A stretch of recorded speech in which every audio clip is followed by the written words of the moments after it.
Guitar Villains is brought to you by American Musical Supply. Just visit americanmusical.com for your unique coupon code. This is just for listeners of Guitar Villains. Anything you need, whether it's picks, guitar strings, cables, a capo, all those small little accessories, all the way up to the big stuff like a new guitar, an amp, all the gear you could ever want is at American Musical Supply. They also have no interest financing, so you can play now, pay later. Use the link in the description for your coupon code to use on your next gear purchase. Thanks to American Musical Supply for sponsoring Guitar Villains. Now let's get to the show. Hello and welcome to episode 8 of season 2 of Guitar Villains, and we're nearing the end of this season. We have but 3 episodes left, including this one. And today is a very special episode. A guitar player who has influenced me in many ways, Kyle Gass of Tenacious D.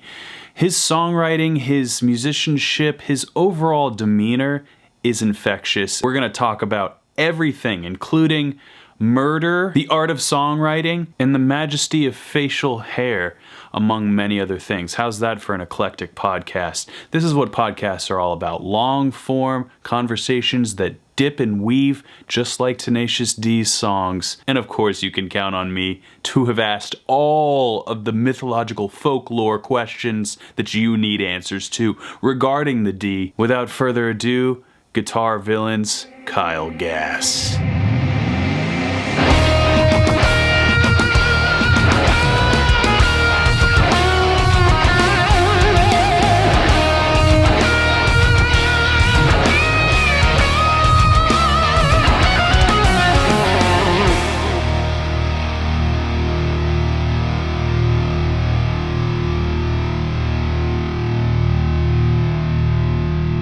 Welcome to Guitar Villains, the show where we deconstruct and decode the guitar.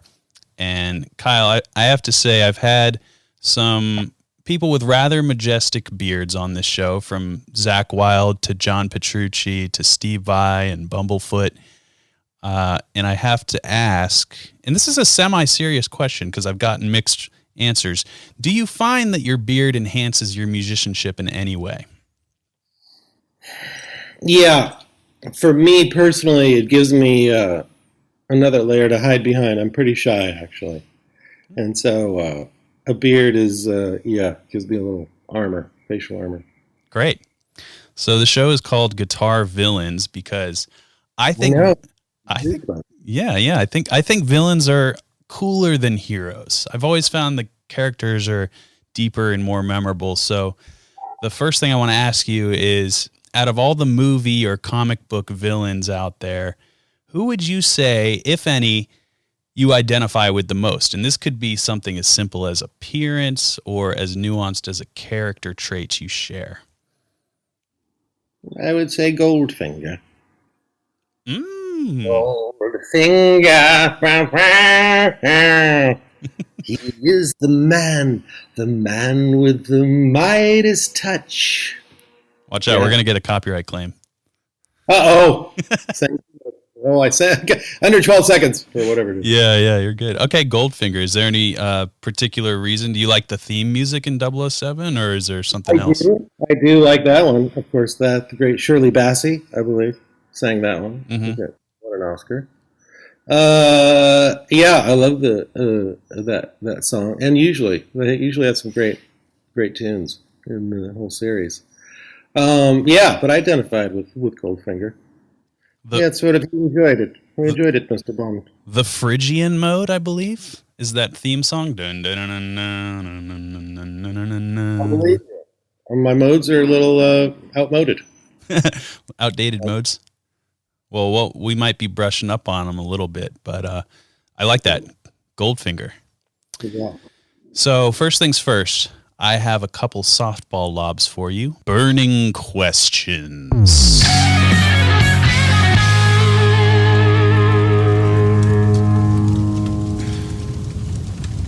I like it. These are rapid fire questions. They don't totally matter. I don't think I'm just going to go rapid fire and you're going to catch me off guard. I know your little tricks. That's okay. Tyler. Well, let's say this about this segment. These questions don't totally matter, but for some reason, us guitar nerds would like to know the answers. So we'll All start. right, I like it. We'll start with this one. What gauge pick do you use?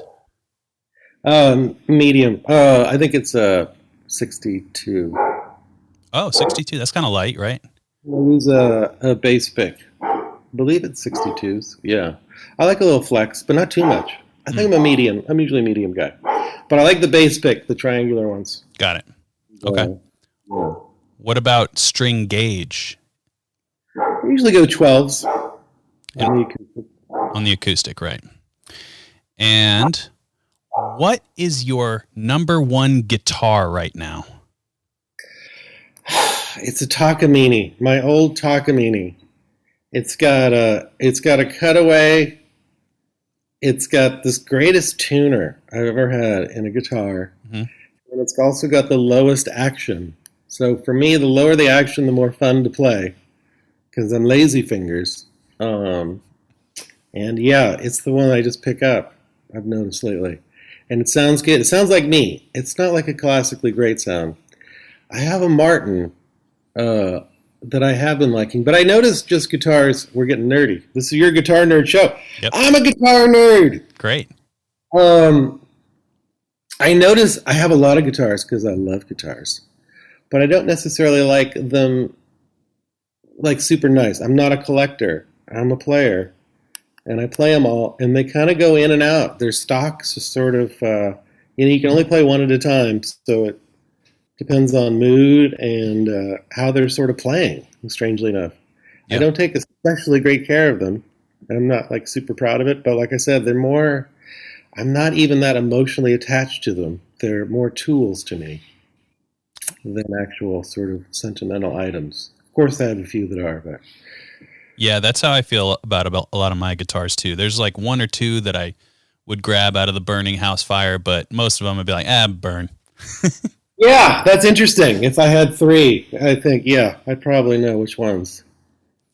Another question for you, and this is interesting because you're primarily acoustic player. What is your go-to guitar amplifier? Yeah, I don't use one. I don't use the room, right? Yeah, the room. Cool. Although I did just get one of those Yamaha Trans Acoustic. Oh, right. Mm-hmm. The box, and it's really fun, and it's just really clever. I tried using one of those attached ones. The what's it called? That product. The Tonewood? Tonewood or yeah, the Tonewood. Tonewood. And I didn't really have any success. I couldn't even really install it. It was real, and I thought, well, I want the one just factory made. I'm kind of a simple guy. I like it kind of factory installed. Mm-hmm. And indeed, I was correct. And it's a lot of fun. It's kind of a different vibe, and it's fun to have. It's clever the way they use the box as the cabinet. Right. The port. I mean, that's what it is anyway.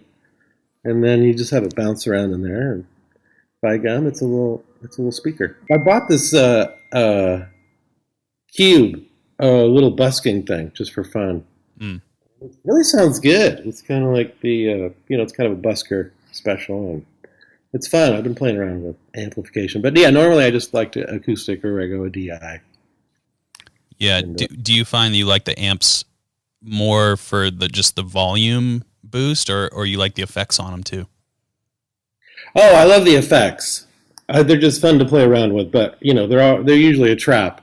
And then I'll usually I'll just turn them all off. I'll go down some bad road and I go, I'm not sounding really better. But I'd like to go more into that. I think I got to get out of my box and just explore a little more. There's some fun tones out there. Yeah, it's an endless abyss. It is. I appreciated Tom Morello's take on it when he just made a decision to just set up his amps and guitar at what he liked and then didn't change it ever. And I thought, you know what? I think I could see myself doing that. And just because I think so often you get obsessed with tone and, it's really about notes and melody and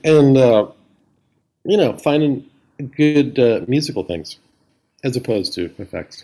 Yeah, he built effects into his guitar. He's a crazy guy.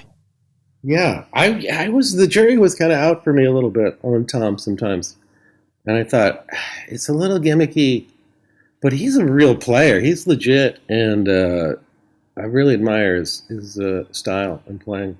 Yeah, me too. The Rage is just, I mean, if they're not the greatest live band, I don't know who is. I've never seen just a better live band. And it isn't even, it's just about them being tight and performance and energy and content and just get it. I mean, when the crowd's hopping with Rage, a festival crowd, I've never seen anything like it. Yeah, I don't know what's going to happen when the festivals start back up. It seems like there's going to be a renaissance. Yeah, I think people will really enjoy it, and then the variants will come and probably destroy We're all done. Or you know what? I'm actually, I mean, I don't like crowds on a good day, and I don't like really standing up for a long time watching. I much prefer performing. I think it's actually great to lessen crowds in a way. I don't know if packing people in anywhere is really always the best thing to do. I find it more, comfortable. I'd like to go to a basketball game right now with just, half. But I guess it's already back to full capacity now. Yeah, I was going to say I've been to a couple live sporting events in the last month just because everything seems to be safe now. And, it's highly enjoyable. Like, nobody's around you. You're not rubbing up against the dude who's screaming. It's a good time. Games. And the one thing that bugged me, I love basketball. I love the Lakers. Sorry, everybody. But it was just too, they're greedy. They pack everybody in. They need more money. It's like, you effing greedy bastards. Just give me some elbow room. You're still going to make $1 bazillion. I love how they didn't have any, no leagues were sunk. They're so rich. They don't even need fans in there. Yeah. There's contracts and sponsorships. But anyway, off topic. Well, the Lakers got some work to do. We can leave it at that. Don't open that can of worms. Hey, I'm from Boston, so my team's not even in it anymore. I like that they won a game. I thought that was really great. And they avoided the sweep. We could have had what's his name? Your star. What's his name? Tatum.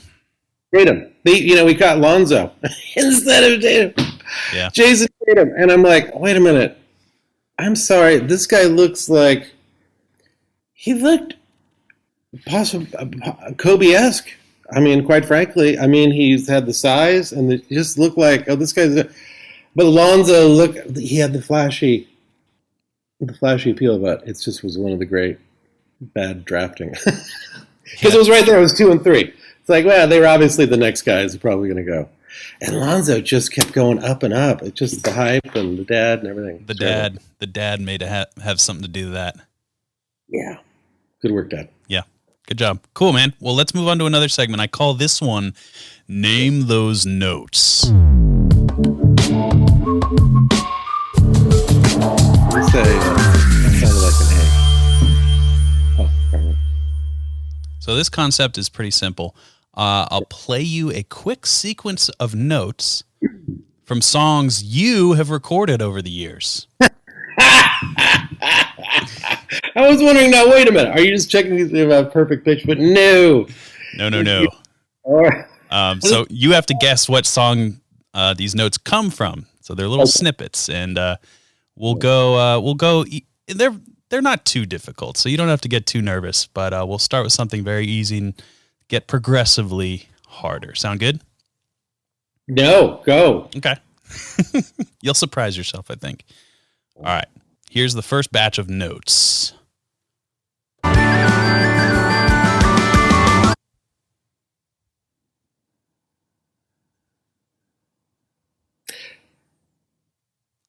I have longer versions if you need it. Colors. Try again, Kyle.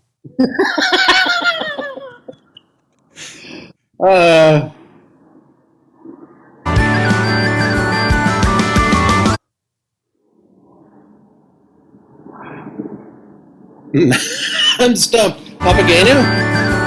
That's the food on that.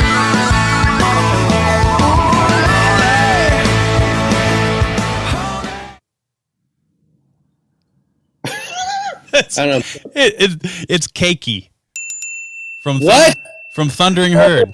Oh, I thought you were going all D all the time. No, not all the time. Oh, you're going for my complete oeuvre. Yes. Sound familiar. That's amazing.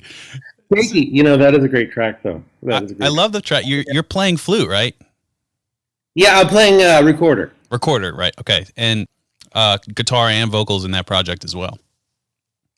Yes, but the electric guitar histronics are supplied by John Connector, who plays in D, and Mike Bray. Mm-hmm. Okay, so now you got the concept down. Let's move on. Okay.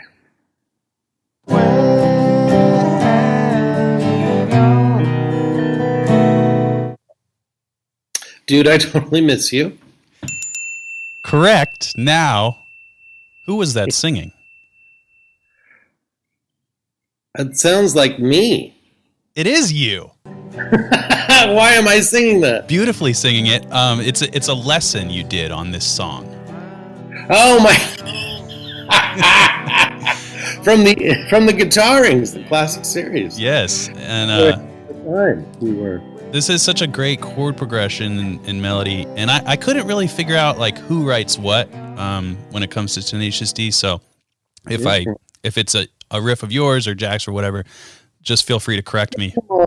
I think the chords, they don't always, it comes any which way, but I think the chord progression was. But then we played around with that a lot. It's a little bit asymmetrical. Mm-hmm. You played it, so it kind of. It meanders a little bit in a good way. I remember we played around with that a lot. I think that's in 3 or 6/8, isn't it? Or 3/4. I didn't know how you counted it. I was going to ask. It sounds like 3 since it's so slow. 3, definitely. And I think it always, when you go to a different time signature like that, I think it gives it a sort of an instant ballady. You're in ballad territory, and that was obviously the vibe. Yes, yeah. And I wanted to ask you, that chord progression and melody are so nice. Do you have if somebody said, "What's your best songwriting tip?" Somebody who wants to get better at songwriting, what would you tell them? Wow, what a great question. I think listening to songs that you that really magically work for you in your ear pussies, ear holes, and then study those. Look at those progressions and melodies, because I think that's, I think art music is always a reinvention of what's happened before, because we want the familiar, only unique, and it's a strange. So I think that's a good tip. I would say that's a great tip. Definitely steal. What is it? Stealing and homage and, whatever it is. Good artists borrow, great artists steal. There you go. I think Van Gogh said that. I'm a great artist then. Damn. You're awesome.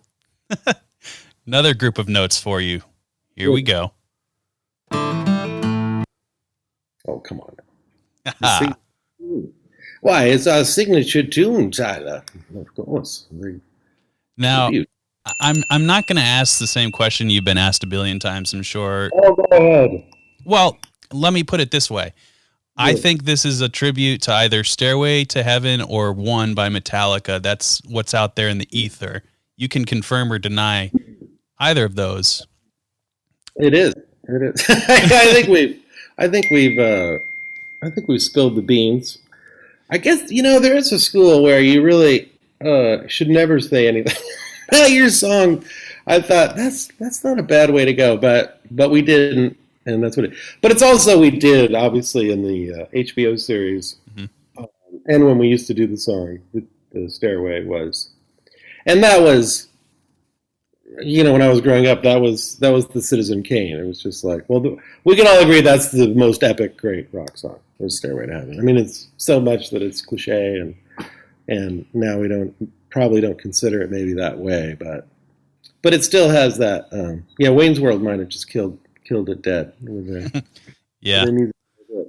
But it definitely was that. But then it won just as much, because that was, we've told that story, but it was kind of a bonding moment for Jack and me and him turning me on to Metallica, because I was really kind of the soft rock guy. I was just a real James Taylory, Neil Young, Crosby, Stills, Nash kind of guy. That was kind of my jams. Yeah, what is it about metal bands where they can tap into this amazing ballady sort of sound? You know, if you think about any sort of clean guitar sounds in heavy metal or acoustic stuff, it's always so majestic and epic. I don't know what it is. There's just you want to go for that beauty, and that's part of I think the rock kind of that's allowed, even funny and not funny. I think it's what we responded to, like how grand. Yeah, you can be as grand as you want. It's just as much as you're let yourself do it. So chord progressions and content and lyrically, we've always been pretty self-reflective and just celebrate our mere existence. It's been fodder for songs, just how great we are for doing it. It is also, kind of the flip side is like the deep insecurity that it takes to always try to self-aggrandize, but not to get too psychoanalytic, but go anywhere you want, man. I'll go with you. It's your nerd show. It's my nerd show. Okay, well, we have 3 more, and there's some D and some not. I'll just say that.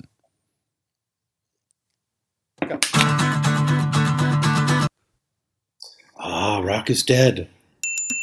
From Rise of the Phoenix. Classic speeded up shuffle. Why do you... Well, I was going to ask, what do you say? Because this is like, I don't think it's really a popular clickbait headline anymore, but there was a time, especially when I first started really getting into social media and things, where places like the Washington Post or outlets like that aren't necessarily music outlets would comment on the guitar world and the rock world and be like, sorry, rock's dead. The guitar solo's dead in the mainstream music is what they meant. But what do you say to that overall idea? Well, being an old person now, you get the perspective where you see things coming and going, but still not surprised by how, like, oh my God, it's R&B and rap and have sort of taken over the popular airwaves and kind of some weird emo pop stuff. But I think stuff that's good will always be around. Like jazz isn't, jazz was number 1 in 48. That's probably what, those were the pop songs in the jazz age and the rock age and, the hip hop age, I guess. I don't know what you'd call it, but I think things that are really good last, even if they're, niche. I think you're never going to get rid of. You go on YouTube, how many people are just rocking out as hard as they can? And just bands have not gone away. You look at a festival, there's 50 bands on there. And they're all, and I think as long as people want to get together and make music with their friends, I think there'll always be band. It's too fun. I love band culture and touring and making music with your friends, like Willie Nelson said. That's interesting. So band culture, I haven't actually considered it that way before. What would you say some characteristics of band culture are? Hanging with your friends who you enjoy, because it's a work environment. Having to compromise and having to come up with stuff together as a group is a challenge, but like a fun challenge. Just the give and take. I like. I'm a sports guy, and I do liken it to a team. And there's stars on a team, but everybody needs to play, and sometimes there aren't stars, and sometimes there's different models of bands. But I think the best band is where everyone's bringing their thing to the band, and you'd miss them without it. There's a human element, I think, to it. I think it's like with so many things, it's always about chemistry. So it's like what goes together well, and it's I deal with it all the time in the bands and lineups and stuff like that. What's going to work best?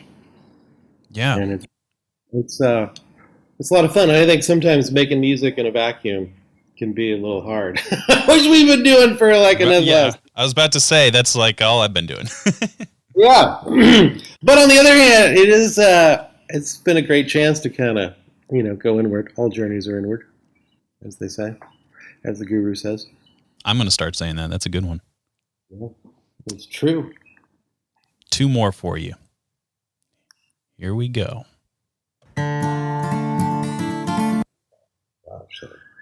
The start of our greatest motion picture ever made, The Pick of Destiny, Kickapoo. And the best Tenacious D song? In my opinion. Really? Yeah, it's my favorite. Kickapoo. Wow. Do you have one? Yeah. Do you have one that you love more than the others, or are they all your children you love equally? Yeah, I definitely have faves. Yeah, Kickapoo is up there though, and I have to say, it's one of the few that we needed that song, and Liam Lynch, our director, who's very musically inclined as well, came in and, "Hey, tomato time! Good to see you. You look great. Come back and see Pam. We miss you." Yeah. A friend I haven't seen in over a year and a half. She hasn't gotten out. That's a nice pop in. First time. She looks great. Anyway, what were we saying? Your favorite Tenacious D songs, if there are any? They kind of switch around. I definitely have some. I love Ballad of Hollywood, Jack and the Rage Cage. Oh yeah. I kind of love everything about that one. It's just very meaningful to me. It's pretty true in kind of a artsy way, emotionally true. And I just love the construction. Once another like 6/8 ballad. I do like that. I guess I should just write in 3/4 now in waltz. Yeah, just waltz around. I think I'm a waltz guy. That's where I'm headed. My retirement plan. The reason I like Kickapoo and Wonder Boy does this also. There's just a lot of different sections that it's really hard to. It's like a suite.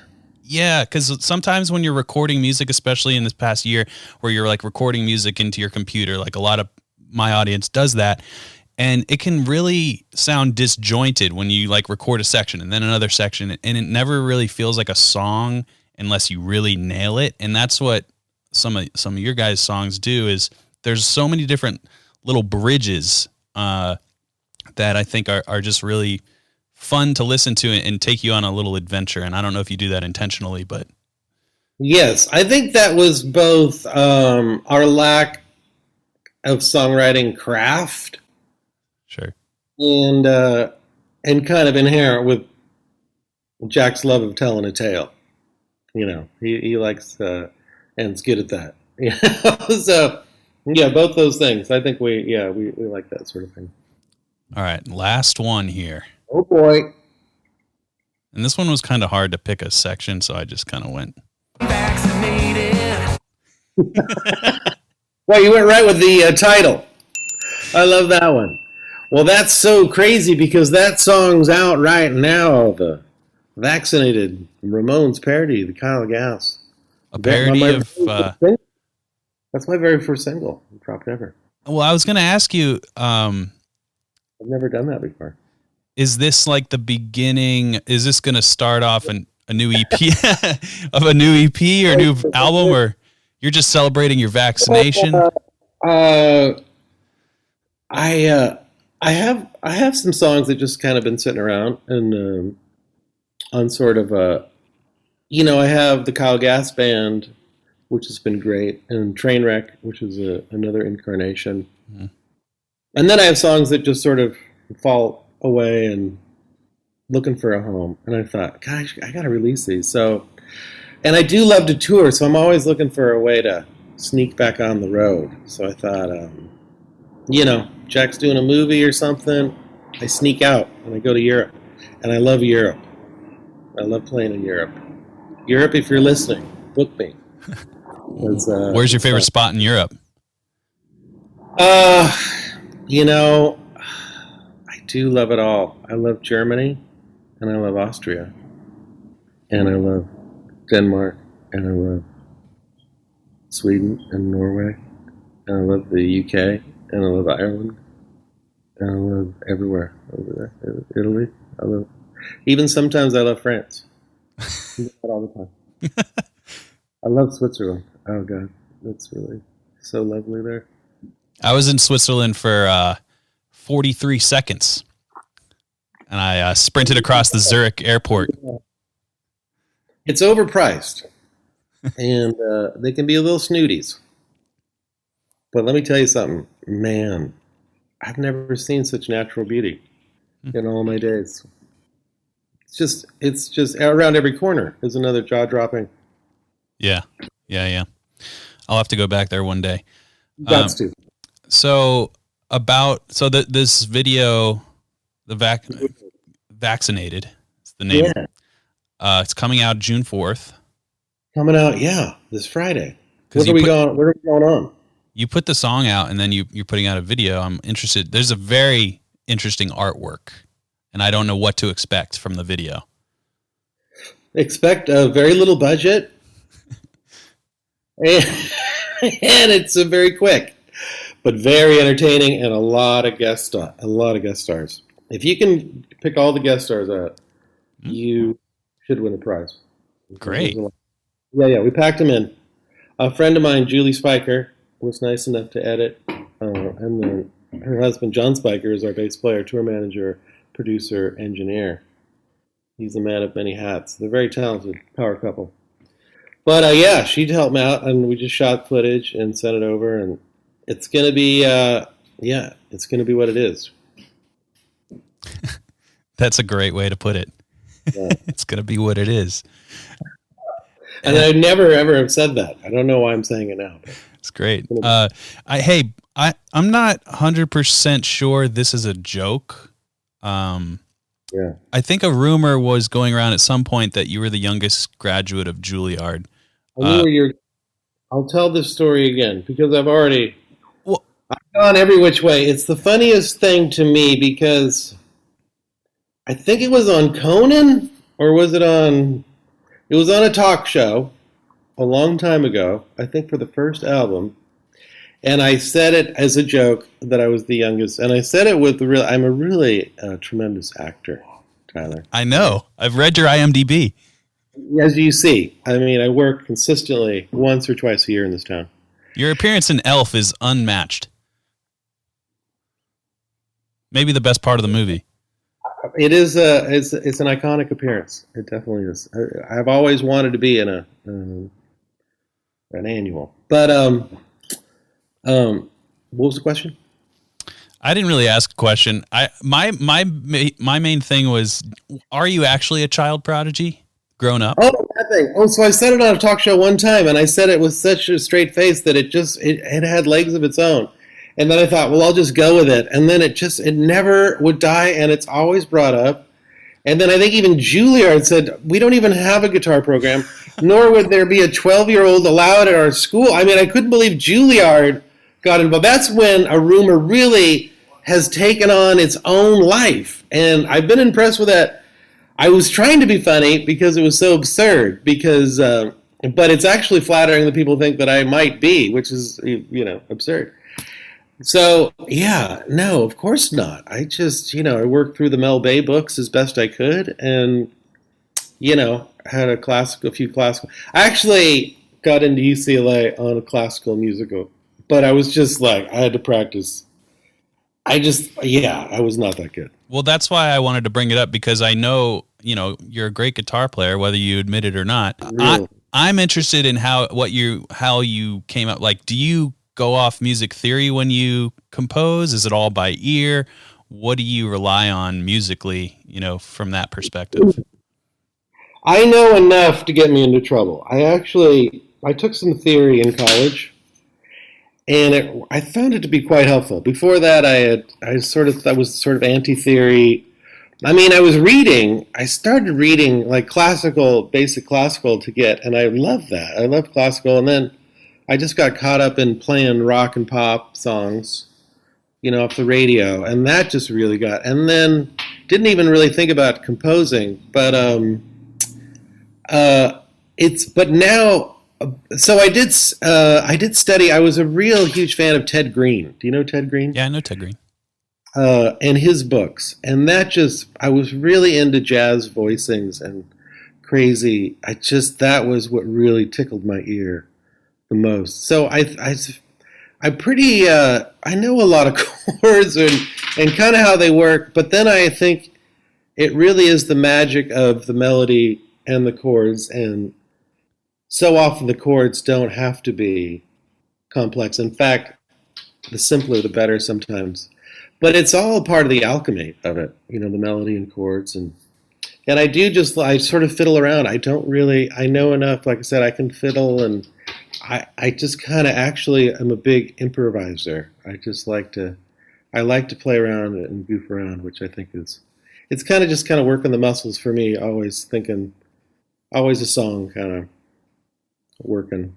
What an interval, if you had to choose one out of the ether of music. Well, the funniest interval is, and we figured this out, is the octave. Oh. And I've used it, and a fifth sometimes can be very funny. Because it's the pink. Isn't that a fifth? I like the interval little harmony you do in tribute. Ah, oh, oh, oh. Yeah, that was positively fugue-like. Very classical, both you and Jack, your composition style. I think so. Did you rub off on him? Is that why, or no? He's a musical savant, and I have a little knowledge. I think it worked together well. I was right that he needed to play guitar. I think that was missing in his repertoire, and he was really just a pure singer. And I was like, dude, you got to just play some rudimentary guitar just to sit on a stool at a party. And, just because the guitars are great, you can really, get 3 to 5 chords going, and you got something if you like singing, if you got a good voice. And, I always felt definitely, it was such a good match just because Jack was, obviously more of a singer and me more of a player. And it's like, hey, we're a little more shy in the singing. But then I felt like I had a pretty good ear for the harmonies. Yeah, I love the harmonies that you and I really do feel like that's your influence, because just listening to the Kyle Gass, the KGP, I don't know if you call it that, but Jack was the 4-track wizard when I met him, and he was doing crazy Bobby McFerrin harmonies, and actually was like next level harmony guy, truly. And I was lagging behind. I mean, I can sing kind of by ear some pretty good kind of Simon and Garfunkel shit, but yeah, he was really pretty advanced in that. I was pretty blown away. Well, my favorite harmony that you tend to sing, it's not always following the melody. Sometimes you'll hold a note, and I think that is really difficult when you're composing harmonies. Like, why does this sound, not amazing? And normally, my favorite moments of your work is when you're holding a certain harmony underneath the melody, and it sort of creates this like a suspension or whatever you want to say. Yeah. I love the sus4 for sure. And I think, you can sort of build some tension, and a lot of that is just really kind of ear in the studio. Yeah. And then our producer, John Spiker, he's an expert singer, harmony guy. So he definitely can, I'll definitely like, dude, what's the best note right here? And he can throw it at you. So it's that's what I mean. The studio is just a cheater's paradise too. You can just get it just how you want it. Mm-hmm. I know what you mean. Can't buy tape. So I have a couple more questions for you, and then I'll let you get out of here. What is the weirdest thing you've seen while on tour? This isn't, and I don't want the coolest thing, and I don't want the worst thing. All right. Well, in Vegas, we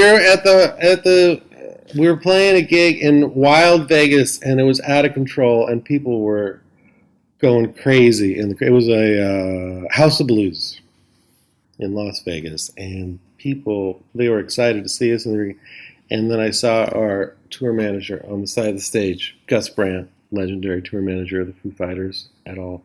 And he was out there with us for some reason, filling in. And he just doesn't come on the side stage. And I saw him there. I said, I knew in my gut something is up and it's not right. And then seconds later, we had to stop the show because there had been a knifing in the balcony. Someone had been cut, and it was like a police scene instantly. And it was the craziest. We had to stop the show. I mean, right in the middle of the show. But before that, it was already like, Vegas has a dark side, and it was already like, woo, and alcohol, and people were getting a little crazy already. And then the knifing, and then had to stop the show. Yeah, I mean, it's a terrible thing to laugh at, but just the word, the phrase, the knifing. Yeah, the knifing, I think it should be. That'd be the movie version. Well, we've never had a knifing story on this show, so congratulations. Yeah, it's never before or since. Great. Well, I'm glad you don't encourage the knifing. No, don't bring. It just seemed like such a. I mean, it was crazy, but obviously we're a fun show, and you come to enjoy the music and the laughs, and it just seemed like. And I'm also going to bring my knife in case I need to cut somebody. I don't know. We're like, just in case that guy's there. I think it must have been personal. But then we even saw the guy. I was like on a tour. We had a big tour bus, and they got the guy on the sidewalk, and I think he seemed pretty inebriated. I think it was probably there was some mental. Yeah, problem. I can imagine. Well, Kyle, to loop in your guitar supervillain alter ego, Goldfinger, I have one final question for you. This is a big one. I want you to get up on your high horse, get on your soapbox. No rules here. What do you believe about guitar that most guitar players would think is crazy? And this could be a hard truth guitar players need to hear or something others don't. You're playing, guys. Say again? Doesn't matter what guitar you're playing. It don't matter. If a good guitar player gets a hold of your guitar, it's going to sound really good. It's the player. I know you want it to be that box, people. It's not. You make your own guitar and just make it sound great. Leave it at that. Kyle, as we... This is one of the... I don't know where we are in the... How many shows have you done? 25 or 30. That's it? Oh, I'm the top one so far. Easily. It's not even close. It felt good. Hey, yes. Dude, anytime you want to follow up. I would love to, Kyle. Thank you so much for taking your valuable time to be on the show, and I'll look for what treacherous plots you devise next in your musical endeavors. Yes, you shall be informed, and I shall be the villain.